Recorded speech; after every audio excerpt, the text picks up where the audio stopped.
अस्सलाम वालेकुम दानिया शाह, आपको हमारे शो में खुश आमदीद।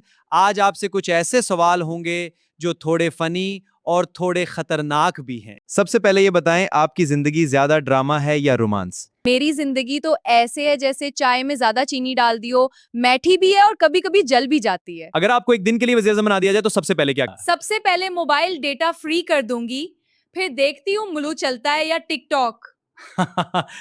आपके बारे में लोग कहते हैं कि आप हमेशा सरखियों में रहती हैं, ये कैसे मुमकिन होता है? दानिया, आपकी ये शहरत कहाँ से आती है? मैं कुछ नहीं करती, सरकियां खुद मुझे ढूंढ लेती हैं, जैसे वाईफाई खुद कनेक्ट हो जाता है। वाह! अगर कोई आपको गुस्सा दिलाए तो आप क्या करती हैं? मैं पहले मुस्कुराती हूँ, फिर अंदर से ब्लॉक यूजर का बटन दबा देती हूँ। वाह दानिया, ये तो बहुत। आपकी जिंदगी का सबसे बड़ा राज क्या है? राज ये है कि मैं खुद भी कभी कभी सोचती हूँ कि मैं कर क्या रही हूँ, फिर कहती हूँ छोड़ो, एंजॉय करो। बिल्कुल एंजॉय कर। नाजरीन, आज का इंटरव्यू था हंसी से भरपूर। दानिया शाह के साथ मजा ही आ गया। जी बिल्कुल, बहुत मजा आया। हाँ, वाकई एक शानदार इंटरव्यू था। शुक्रिया सबको।